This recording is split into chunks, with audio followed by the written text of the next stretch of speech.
Time for a thought experiment. You're the mangaka of a world-famous story that's been meticulously planned and created over the course of over 25 years. And now you've been tasked with outlining a movie that not only has an epic-scale adventure and battle, but also ties into your main storyline without providing any essential details that the main storyline doesn't cover. Further, imagine you need to have the story offer new characters with major connections to the existing cast without having been mentioned before. And then imagine two of those main cast of characters linked together by this newly introduced character are not allowed to meet within the story. And one of them you can't give any details about, but still have to have him be the emotional crux of the story because they're marketing the whole damn film around him. Oh, and also you need to make it feel close enough to the main story to legitimately convince most fans into thinking the movie is canon when it really isn't. Well, that's what Oda had to do apparently. It seems like an impossible task, like I was wondering how on earth he could possibly pull something like that off and still have it be satisfying. And then I saw the movie a few days ago and found out how. Because he did make it very satisfying, at the cost of a large chunk of the movie having some pretty apparent flaws. So yeah, I saw the movie and I've got some thoughts on it that I wanted to share.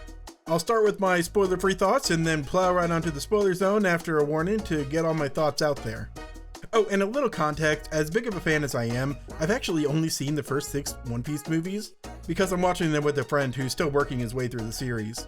This means I don't really have any context for how this movie compares to the other modern One Piece movies, since I know there is a distinction with Oda having a larger involvement in the process, starting with, I think, Strong World? I also watched the dub because my eyes are bad and it ruins my enjoyment of a movie if I have to read the subtitles. I know, I'm a fake fan, let's move on. Spoiler-free summary for my thoughts on this movie is that it has an absolutely amazing ending, and everything before that, aside from the music, was just kind of weird and not particularly great. The music throughout was like awesome to me, and while I thought the visuals to the first song felt a little weird for some reason I can't quite place, the rest were extremely fun in like every sense. Aside from the music, the story had a pretty tough time getting me to go with it, honestly. I don't know, a lot of it felt stilted, like they didn't know how to naturally get these characters and events to flow well within the story. The dub probably didn't help, because while One Piece has a pretty solid cast from Funimation, it's got so many characters that a few of the voices feel less refined compared to some of the more skilled actors they share their scenes with. And as much as I like that I can turn off my brain during a movie and take elements the movie gives me with good faith, there are some things in the movie that take me out of it, like certain things popping up in the story that have no use to the plot, so they must just be for things like marketing and mascots. The main plot of the story is very character driven, which is great, but all of these supplementary elements outside of that feel like they really don't belong in the One Piece world, which has happened in other movies like The Cursed Holy Sword, but I didn't expect to pop up when Oda was involved. And this kind of brings me to my main point. If I had to guess how Oda outlined this movie, it was this. He probably thought, what's the coolest ending I can come up with that'll fulfill all of these marketing requirements and not ruin my story? He wrote up an absolutely amazing ending, and then he just did his best to create elements that would somehow pull it off exactly how he wanted it. I imagine this is how he writes most of his stories, but since this is a movie and he can't make those elements appear naturally throughout the story, they've just been haphazardly placed within the story and they feel like just element A and element B to be relevant later. Given that though, it still very clearly works, since the ending was as amazing as it was. Everything from the third act to the very last second before the credits, to even during the credits, was honestly wonderful and worth the admission price alone. The rest of the movie also has amazing music and great visuals, so I highly recommend any One Piece fan to watch it when they get the chance. Though if you watch the anime, I guess there is a pretty big spoiler from the manga in it.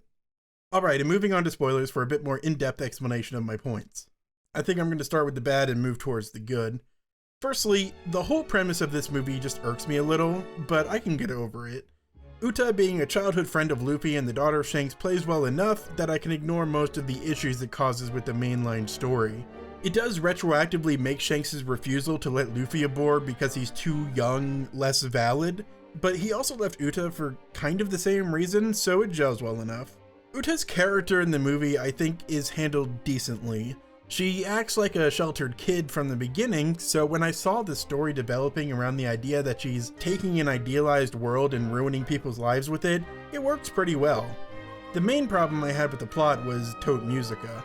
I mentioned this movie had elements that didn't feel like One Piece, and this is mainly it. It's a clearly magical force in a world that has a very scientific base. and its only elements that you could call magic are very limited in scope, so that nothing can be explained away with because magic. The Cursed Holy Sword did this, and I wasn't a fan of it then, and I'm not really a fan of it now. The B-plot of the movie is focused around finding information for Tote Musica, and I really wasn't a fan of it.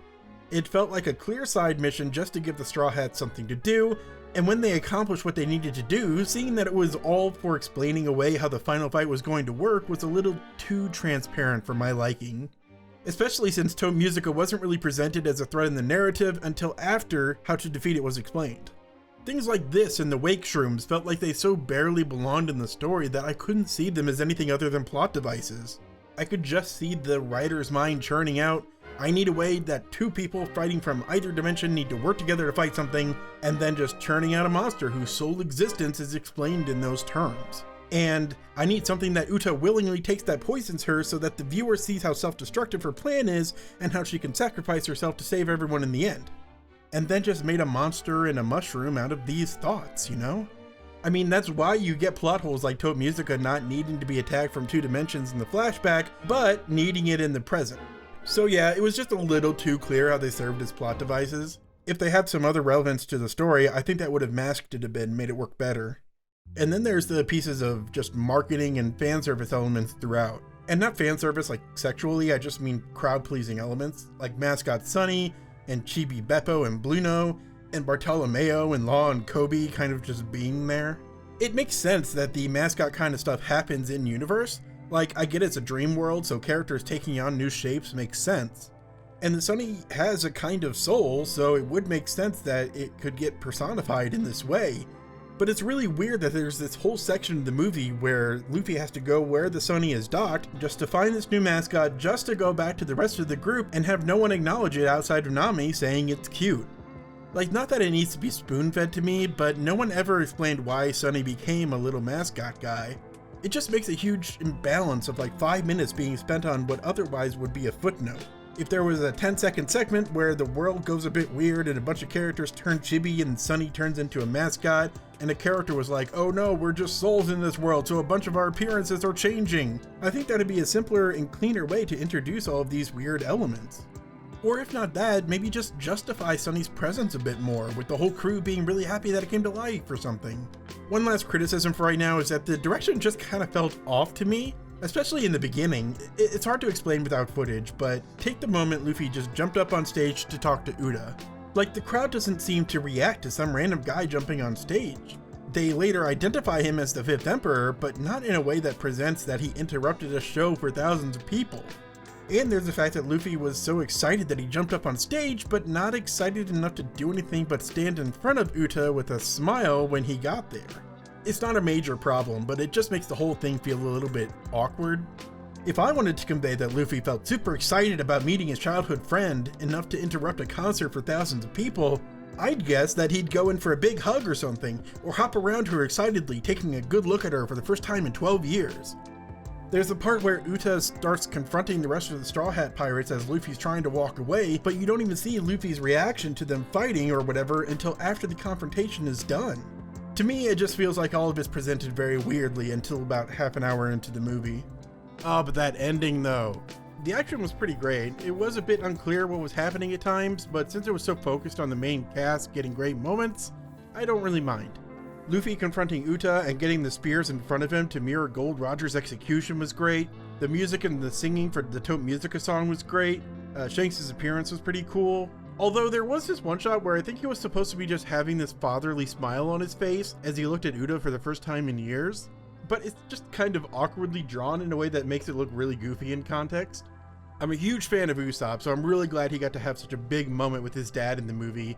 And despite the weird setup, seeing both teams attack Tote Musica in tandem with Usopp and Yasopp guiding them, it was just perfection. And after the fight, things get a bit weird, but I still really like it. It seems pretty clear that this is supposed to be Uta dying. It's definitely played as a death scene, and the plot kind of demands it since she didn't drink the antidote for the poisonous mushrooms. And yet, because it's One Piece and because she wasn't actually shown dying, I can't trust that outcome. Obviously, the movie is wanting you to wonder if she's dead or not, but I honestly would be kind of disappointed in the ending if she didn't die. The whole story has been framed as a tragedy of good intentions going wrong, and the ending in particular is just amazingly somber for how One Piece typically goes.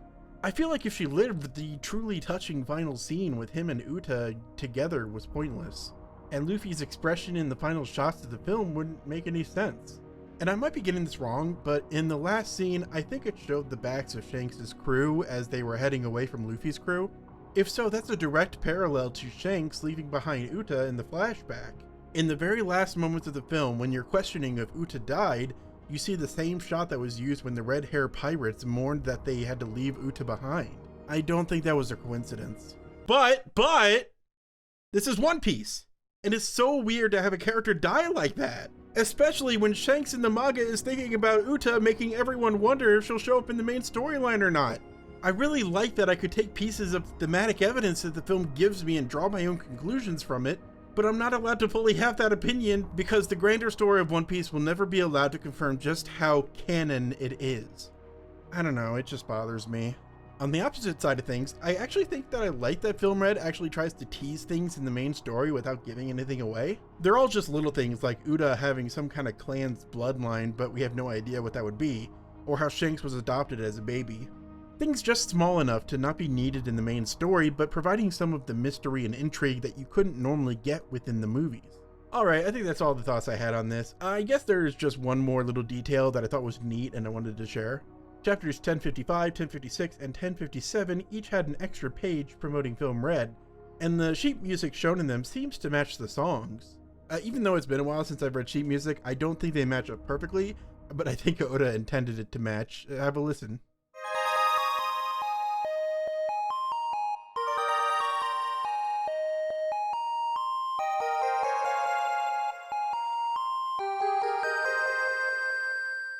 And if you like my opinions on One Piece, you might enjoy my take on Luffy's growth of character, or lack thereof, within the story, which you can watch here.